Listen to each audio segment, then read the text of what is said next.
Bonjour à toutes et à tous. Je suis Elisa de l'Union communiste libertaire de Clermont-Ferrand. Aujourd'hui, je vous retrouve pour vous parler d'une lutte qui a commencé en novembre 2018, mais qui a pris une toute nouvelle tournure depuis la crise sanitaire liée au coronavirus. C'est celle des salariés de l'usine Luxfer à Gerzat, près de Clermont-Ferrand. Pour cela, nous avons invité Axel Peronczyk, délégué CGT de l'usine, à répondre à nos questions. Alors merci Axel d'avoir bien voulu répondre à nos questions. La première est toute simple. Qu'est-ce que Luxfer et que produit-elle? Bonjour. Donc, qu'est-ce que l'entreprise Luxfer? L'entreprise Luxfer, c'est une usine de fabrication de bouteilles de gaz, entre autres.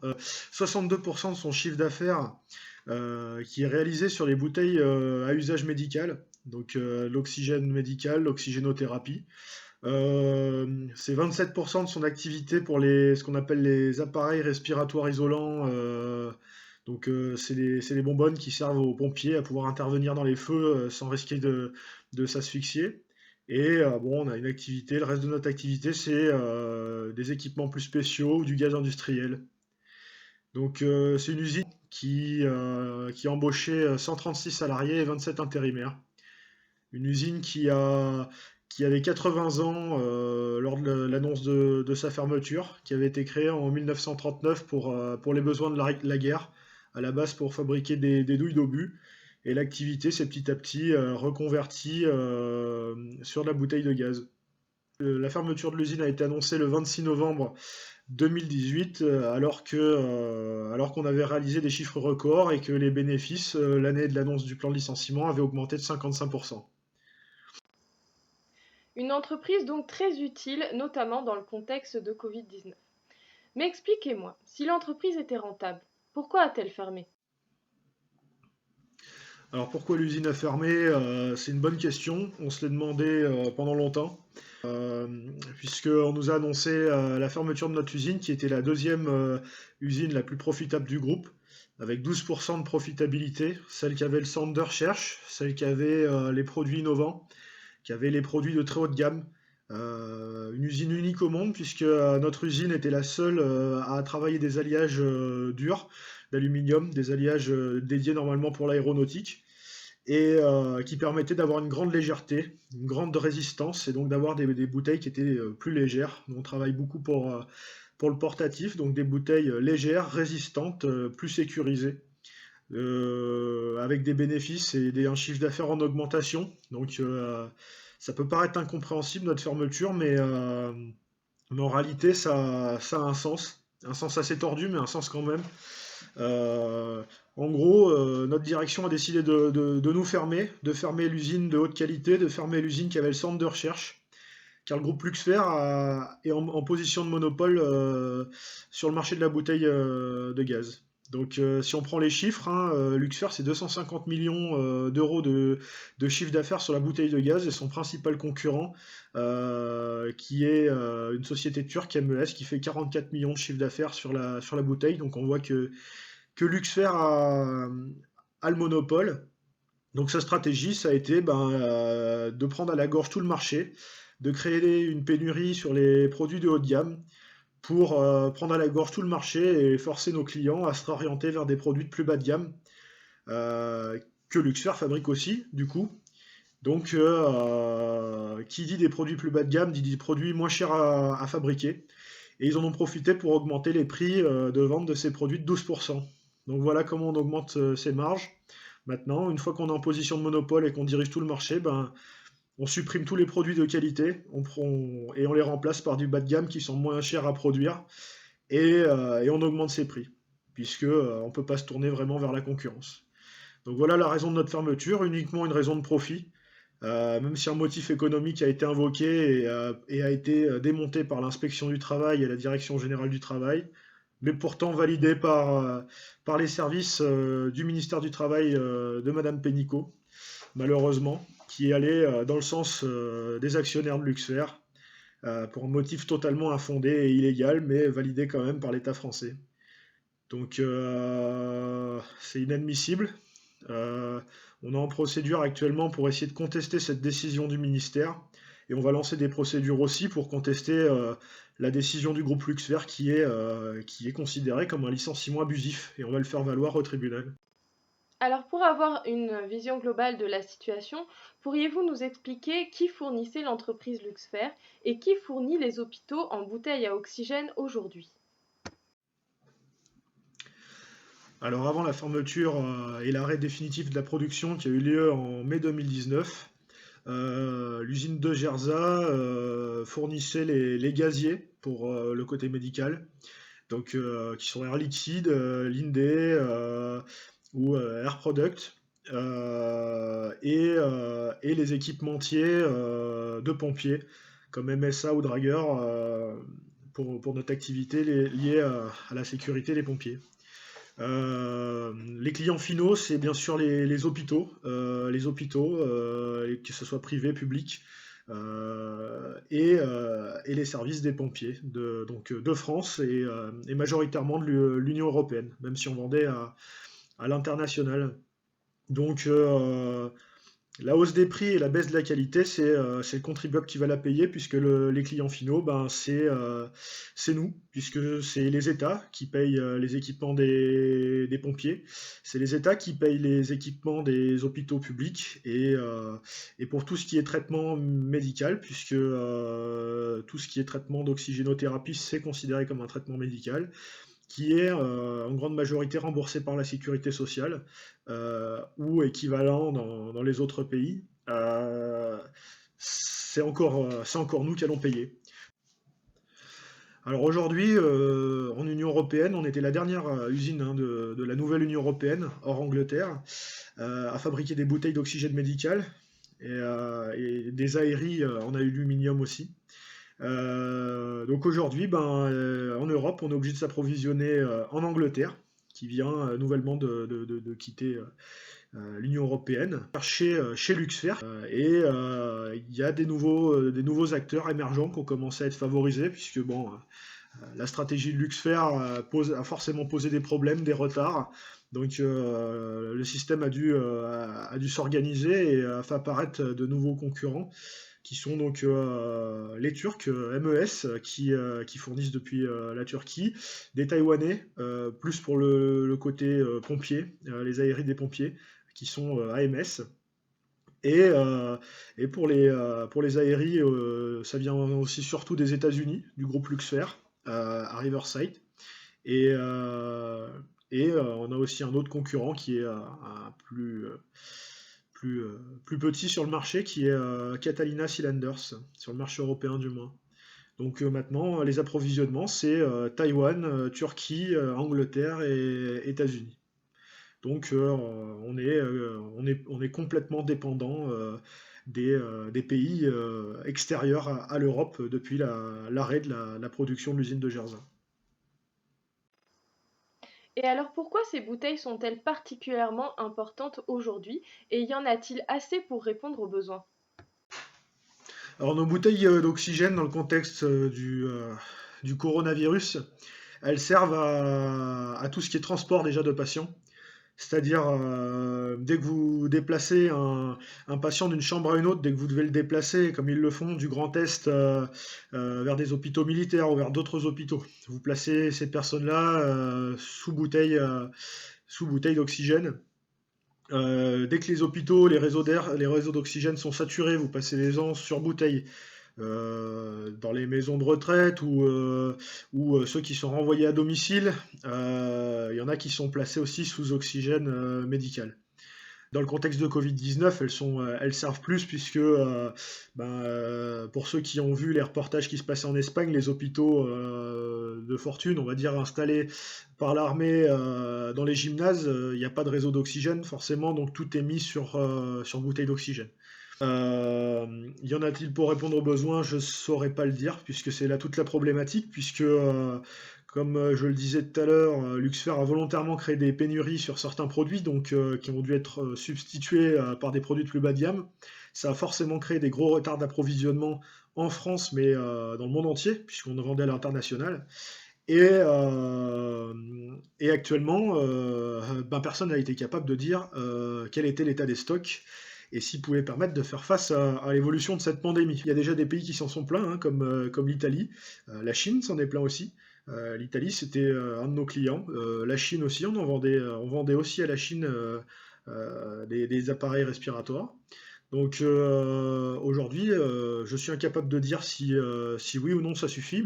On sait déjà qu'il y a des hôpitaux, les hôpitaux des petites villes, les centres de santé, qui se sont plaints de se faire réquisitionner des bouteilles d'oxygène. On demande aux médecins d'installer des, euh, des salles d'attente extérieures qui doivent contenir notamment des bouteilles d'oxygène et qui n'en ont pas puisqu'elles sont réquisitionnées aussi pour le marché.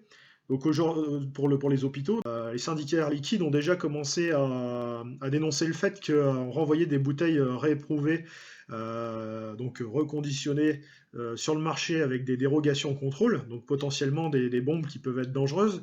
On organise des rapatriements en flux tendu de ces bouteilles pour les renvoyer très vite sur le marché puisque ça commence à être tendu. On remplace des bouteilles aluminium par des bouteilles en acier. L'acier qui se corrode, hein, au contact de l'oxygène, donc avec une pollution potentielle de l'air, des bouteilles plus lourdes, et dans lesquelles on doit mettre un revêtement justement pour réduire cette pollution de l'air, qui fait qu'au bout d'un moment, ce revêtement se désagrège et donc la bouteille a une plus faible durée de vie. Et on s'approvisionne quand même en Angleterre, aux États-Unis, en Turquie et à Taïwan. Voilà, en Angleterre, on voit bien, et aux États-Unis, que l'évolution de la pandémie, est-ce qu'on est sûr qu'ils vont continuer à pouvoir nous approvisionner? Est-ce qu'il n'y a pas des risques non plus de contamination dans ces usines et qu'elles risquent d'être arrêtées? Que déjà ce marché était en difficulté, il y avait déjà des difficultés sur les approvisionnements avant le coronavirus, et aujourd'hui, on essaie de faire avec. Alors, on prend des risques pour compenser ce qui s'est passé sur le marché de la bouteille depuis un an. Et donc, malgré cette décision de fermeture, vous avez décidé de vous battre pour sauver votre usine. Quels sont les projets que vous avez portés dans ce sens? Alors, depuis le début de l'annonce du plan, on s'est toujours battu pour sauver notre usine. Des projets, on en a eu une multitude. Le premier projet qu'on avait proposé, on s'était rassemblé avec une centaine de salariés. On a fini par monter un projet qui a été finalisé avec les idées des salariés par les experts techniques, les chefs de projet, le bureau d'études, les travaux neufs et des experts comptables. Et on en a monté un business plan pour leur montrer que s'ils utilisaient la moitié de la somme qu'ils avaient prévue pour fermer l'usine, s'ils le mettaient dans l'entreprise, en investissement réel et concret sur les machines, sur le personnel, ça serait 3 fois plus rentable que de fermer l'usine. Bon, ça fait toujours un peu mal de se dire qu'on va voir nos actionnaires leur disant nous fermez pas, vous pouvez encore vous en mettre plus plein les poches si vous nous licenciez pas. Mais bon, quand on est dans ce genre de situation, on n'a pas forcément le choix.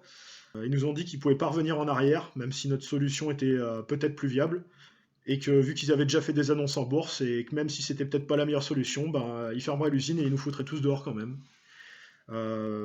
Après, on est parti nous-mêmes à la recherche d'un repreneur qu'on a trouvé. On avait trouvé le groupe Xinjiang, un groupe chinois qui avait repris notamment notre fournisseur d'aluminium Sabar et d'autres entreprises liées à l'automobile. La branche européenne du groupe Xinjiang a eu des grosses difficultés sur son marché automobile et a fini par abandonner la reprise de notre entreprise. On est reparti toujours à la recherche de repreneurs. La problématique qu'on a rencontrée, c'est qu'on a toujours été bloqué par la stratégie de notre direction, puisque ils ne veulent absolument pas avoir de concurrence. Ça poserait des problèmes sur leur grand projet de garder leur position de monopole pour asseoir tout le marché. Donc ça a fait fuir beaucoup d'entrepreneurs, beaucoup d'industriels. Et on s'est dit on va essayer de reprendre nous-mêmes l'entreprise en coopérative. Donc on a monté un projet qui rentrait dans les critères de Luxfer, puisque Luxfer nous interdisait de produire sur 93% des marchés de la bouteille de gaz. Donc on a fait avec. Et on a décidé de présenter un projet qui était lié à une autre activité, notamment sur de l'aéronautique. Notre entreprise, avant d'être repris par le groupe Luxfer, lorsqu'on était Péchinet, c'était la moitié de son activité. On avait trouvé les financements pour notre projet, on allait mettre des billes de notre poche. Chaque salarié, on était 55 salariés à vouloir relancer l'entreprise sur cette activité. Malheureusement, le projet était balayé encore d'un revardement par notre direction, qui nous a annoncé qu'il préférait casser l'outil de travail pour empêcher toute réutilisation de notre usine. Par peur sûrement de voir un concurrent apparaître et de continuer à, euh, à utiliser ce qu'on appelle un abus de position dominante sur le marché, ce qui est complètement illégal, et pouvoir continuer à asseoir tout le marché. Ils ont décidé de faire venir des bulldozers pour casser l'usine.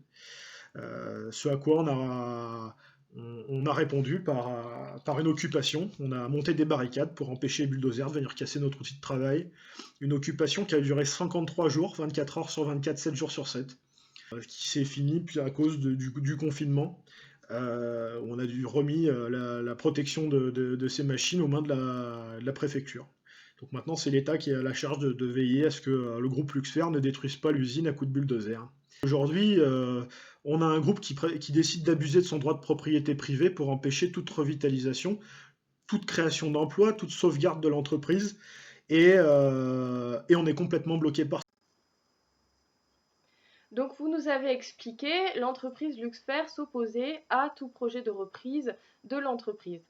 Mais dans ce cas, comment avez-vous fait pour défendre ces projets et quelle a été l'implication des salariés dans la lutte, syndiqués comme non syndiqués? Alors ces projets, on les a défendus juridiquement. On montait beaucoup de dossiers, d'énormément de paperasse, des business plans. On s'est tous fait des petites formations comptables pour être à la page, pour pouvoir nous-mêmes monter nos projets. Si on n'a pas des budgets illimités non plus, donc il faut faire une grosse partie soi-même. Donc l'implication, je ne vais pas parler des syndiqués, non syndiqués, puisque nous, tout le monde a participé, que ce soit les syndiqués, les non syndiqués. Ça a été un collectif de travail, qui d'ailleurs que ce soit entre les syndicats. Chez nous, les deux syndicats qu'il y a, c'était CGT, CFDT. On a toujours décidé de travailler en intersyndical.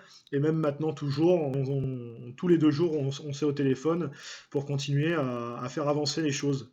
Le plus gros du travail, c'est de les monter, les projets, sur ce qu'on a fait. C'était le plus long et le plus difficile, on va dire.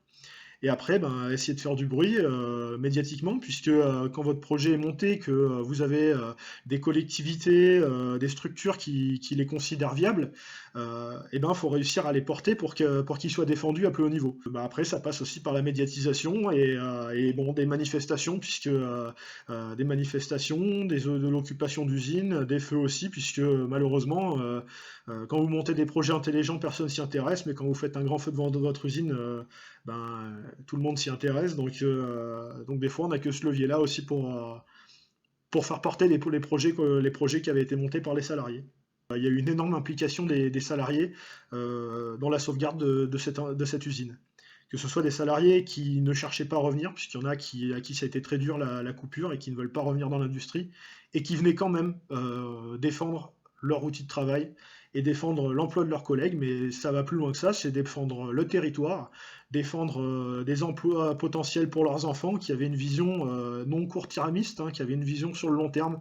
Et ça, je pense que moi et tous mes autres collègues représentants du personnel, on est assez fiers de ce collectif et de l'implication de tous les salariés de l'usine dans la sauvegarde de l'usine de Gerzat.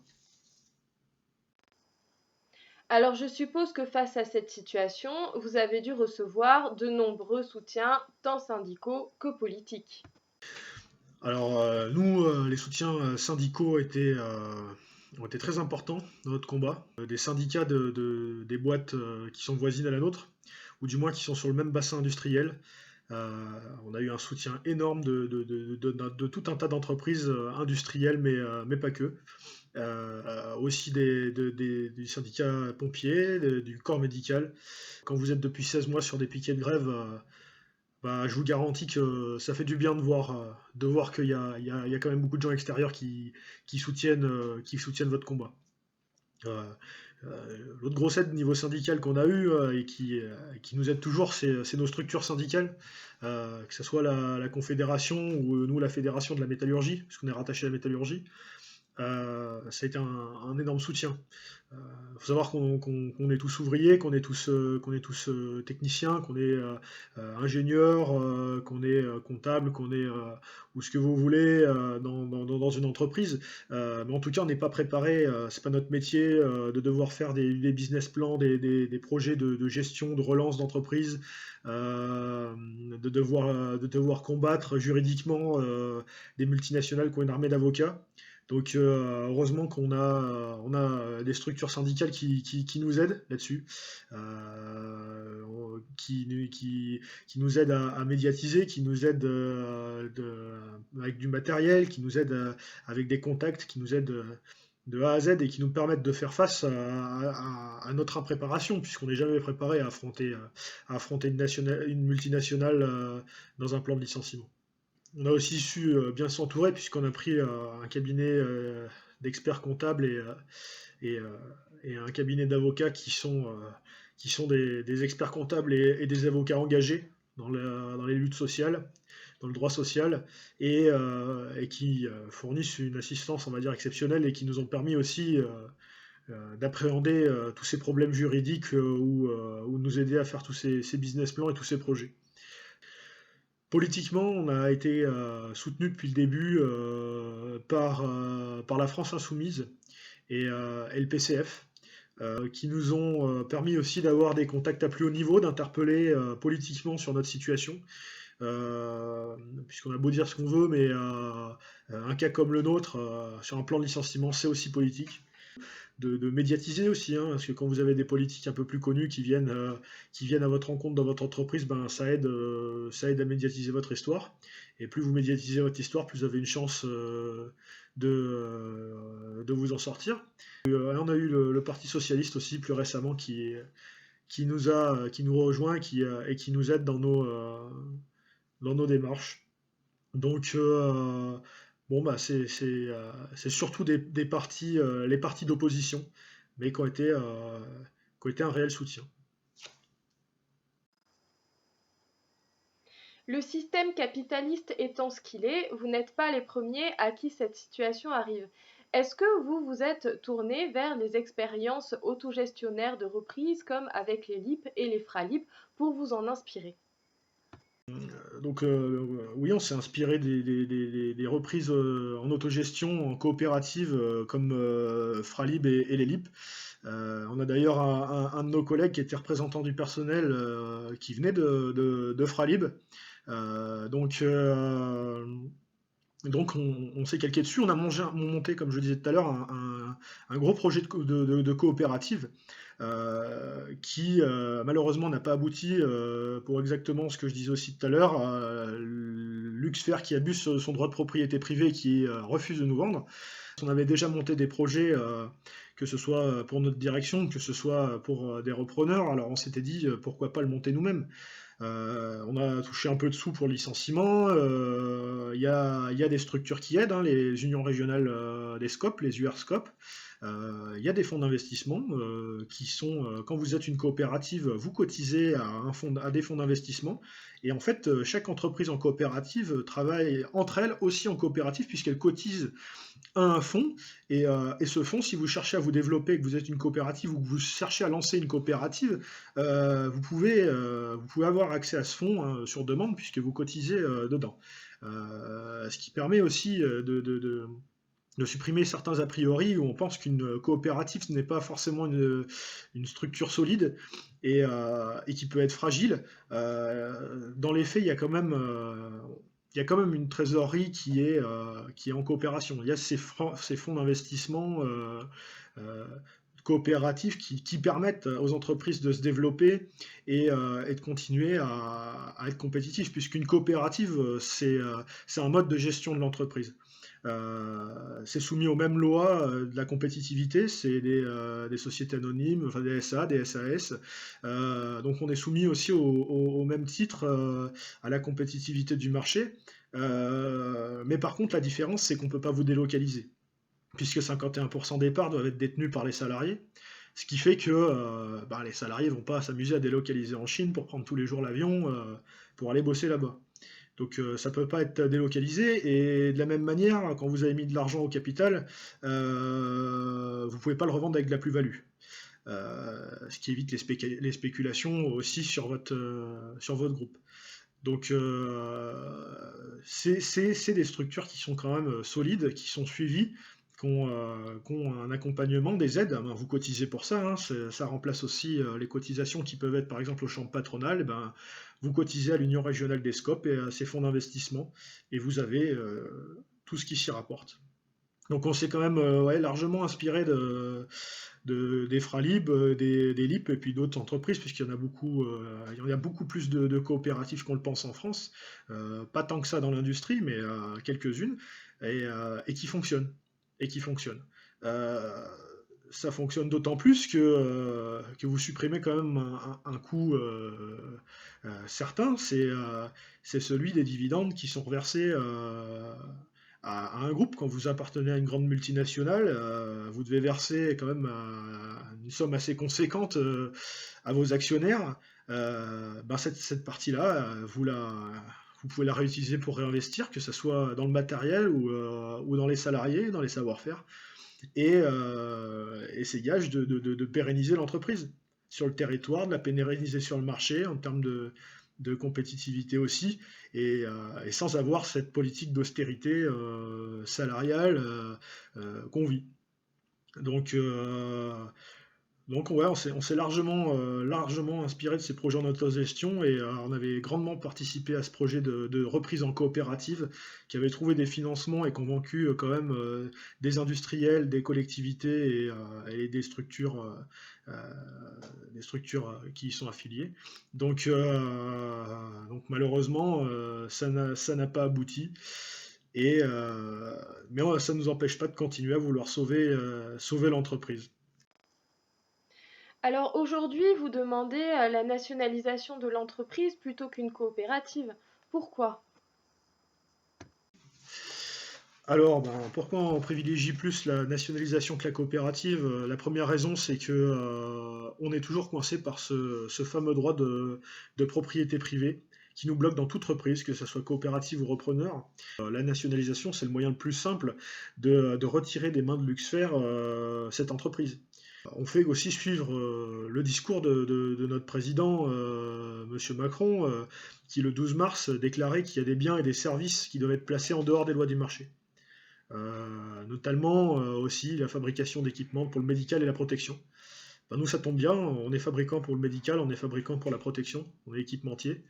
Ce qu'on demande, c'est être nationalisé, et même renationalisé, puisqu'on a été nationalisé. On faisait partie du groupe Péchinet. De 82 à 95, on a été nationalisé. Et la plupart de nos de nos dernières machines qui ont été investies sur des coûts faramineux, ça a été payé par le contribuable pendant qu'on était nationalisé. Notamment une presse de 2100 tonnes qui fait toute la force et la puissance de notre entreprise, et qui nous permet aussi de faire aujourd'hui les produits les plus innovants. Ce fameux alliage qu'on travaille et qui fait aussi toute la force et la qualité de notre produit, il a été développé en 86. Les techniques de fibrage sur bouteille qui ont été développées aussi fin des années 80 et début des années 90, payées aussi par le contribuable français. Donc aujourd'hui, tout ce qui fait la force et tout ce qui a fait les grandes années de notre entreprise, et donc de nos actionnaires aussi, c'est grâce à ce qui avait été payé par le contribuable lorsqu'on avait été national. Et derrière, on a été bradé, comme tout le reste du groupe Péchinet, au privé, jusqu'à son éclatement en petits morceaux, puisque aujourd'hui le groupe Péchinet a disparu et a été éclaté en une multitude d'entités. Et aujourd'hui, c'est tout simplement inadmissible de laisser fermer notre entreprise, de voir des actionnaires qui ont récupéré cet outil de travail, vouloir le casser et le détruire coûte que coûte, alors qu'il est encore en état, et que tout a été payé par le contribuable français, pour justement prendre à la gorge le contribuable français. Donc on demande aussi cette nationalisation pour être placé en dehors des lois du marché. On est équipementier pour le médical, on est équipementier pour la protection. Il faut que ces activités-là soient placées en dehors des lois du marché si on ne veut pas dépendre justement des pays extérieurs, ou du moins des pays extérieurs à l'Union européenne. Donc l'État a refusé la nationalisation. Pouvez-vous nous en expliquer les raisons et nous dire comment vous avez accueilli cette décision? Je suis assez en colère et mes collègues le sont d'autant plus, puisque on voit bien qu'entre les paroles et les actes, ce gouvernement, bah, il y a un gros fossé, hein. C'est bien beau de faire des grandes annonces et d'avoir une grande stratégie de communication, mais si derrière on met aucun acte en face de ce qu'on dit, bah, on n'est pas crédible. Aujourd'hui, pour moi, ils sont pas crédibles. Pourquoi il a refusé? À mon avis, ça c'est mon avis, mais je pense on parle pas de la même nationalisation. Pour eux, ils veulent nationaliser pour que le contribuable eh ben, paye les pertes. Et on reprivatisera quand l'entreprise deviendra bénéficiaire. Pour moi et pour mes collègues, si on mutualise les pertes, on mutualise aussi les gains. Et c'est une nationalisation sur le long terme, pas une nationalisation partielle pour sauver une entreprise pour faire supporter toutes les pertes d'une entreprise à un instant donné pour ensuite la redonner au privé. Ça fait 16 mois qu'avec mes collègues, on essaie de sauver notre entreprise et qu'on a eu tout un tas de beaux discours qui n'ont jamais été suivis d'actes. Donc on est déçus, mais malheureusement on n'est pas surpris. Là, tout de suite, nous sommes confinés, ce qui complique un petit peu les choses. Mais comment voyez-vous, malgré tout ça, la suite de la lutte et que peut-on faire pour vous soutenir? Bah pour nous, la lutte, elle continue. Elle s'est jamais arrêtée. Ça fait 16 mois qu'on se bat pour sauver notre usine. Même après les licenciements de tout le monde, puisque tout le monde est licencié. Il y en a, ça fait 10 mois qu'ils sont licenciés et qui continuent à se battre pour sauver leur usine. Donc on lâchera pas l'affaire. On a quand même on avait monté une contre-proposition, on avait trouvé nous-mêmes des repreneurs. Moi, j'ai monté des projets de coopérative, occupé l'usine pendant 53 jours. Donc, on y tient à cette usine. On avait un savoir-faire qui était unique, dont les gens étaient fiers dans l'entreprise. Il y avait les forgerons, c'était les seuls à savoir filer des alliages durs d'aluminium sur des si petites épaisseurs. Ça fait 30 ans qu'ils sont spécialistes de la métallurgie. Et aujourd'hui, pour les 5 ou 10 dernières années qu'il leur reste, on veut les envoyer faire routier. La majorité ne veulent pas se reconvertir, ils étaient fiers de leur métier. Et ils veulent continuer à le faire. Donc ils vont continuer à se battre, les gars. On va continuer à se battre pour sauver cette usine. On ne peut pas laisser faire une stratégie comme celle de Luxfer, qui décide de prendre à la gorge tout un marché, d'abuser de sa position de monopole, de saccager un territoire industriel, un territoire tout court, et de faire payer tout le contribuable européen pour sa stratégie financière, au-delà de la catastrophe économique sur le territoire, au-delà de la catastrophe sur le marché. C'est en plus un recul des compétences et du savoir-faire mondial sur les techniques de ce qu'on appelle le filage inverse. Donc c'est une honte de laisser faire un truc pareil. Donc il faut absolument que cette usine soit sauvée et nous on va continuer à se battre, on va continuer à médiatiser cette situation. C'est pas le dossier Luxfer, c'est les dossiers. C'est les dossiers industriels, que ça soit d'ailleurs sur le médical, mais c'est l'industrie en général. Là, on voit plus les problématiques avec notre usine, l'usine de Plaintel, l'usine de Famar pour la chloroquine, parce que aujourd'hui c'est le coronavirus et ça met en avant toutes les problématiques qui sont liées au médical, hein, pas que à l'industrie, et aussi surtout au personnel hospitalier. Dont les conditions sont quand même assez catastrophiques et qui dénonçaient ça depuis des années. Mais on voit bien que ça met en avant des problématiques. Mais ces problématiques, elles sont générales. Elles sont générales à l'industrie. Aujourd'hui, comment on peut laisser un patron saccager ses machines à coups de bulldozer, laisser une friche industrielle complètement polluée, puisqu'en plus on était sur une rivière et ils prévoyaient de tout exploser pour envoyer des centaines et des milliers de tonnes d'huile sur la nappe phréatique qui alimente le ruisseau à côté de chez nous. Comment on autorise de foutre autant de personnes dehors sans aucune raison et de les empêcher de vouloir recréer de l'emploi? Comment c'est possible qu'on laisse faire ça en France? Le cas de l'usine de Gerza illustre à lui tout seul l'irrationalité du système capitaliste et l'impasse dans lequel il nous mène.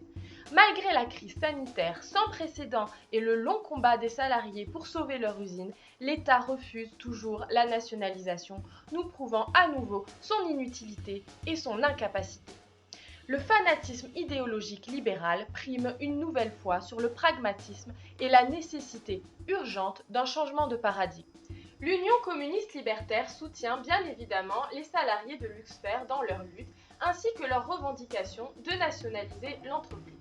Cependant, en tant que libertaire, cette revendication pour nous ne doit pas être un horizon indépassable, car l'État n'est ni le garant ni l'expression de l'intérêt public. Il n'est qu'un outil au service de la classe dominante. Et c'est pour cela que nous parlerons de socialisation plutôt que de nationalisation. En effet, cela veut dire que nous ne souhaitons pas une gestion pyramidale des entreprises où les travailleurs comme les usagers n'auraient pas leur mot à dire, comme c'est le cas aujourd'hui dans la fonction publique. Au contraire, nous souhaitons une gestion véritablement démocratique des entreprises où les travailleurs comme les usagers auraient leur mot à dire, ainsi que l'ensemble de la société, dans le but que soient prises en compte à la fois les conditions de travail, les besoins, mais aussi les grandes orientations industrielles et productives de la société. Le cas de l'usine de Gerza est loin d'être isolé. Pour vous tenir informé des luttes en France comme à l'international, nous vous invitons à consulter régulièrement le site de l'Union communiste libertaire et à vous abonner à notre journal Alternative Libertaire qui est aussi disponible dans certains kiosques. Vous y trouverez nos analyses de l'actualité, mais aussi nos actions pour voir le monde autrement, mais aussi pour le changer.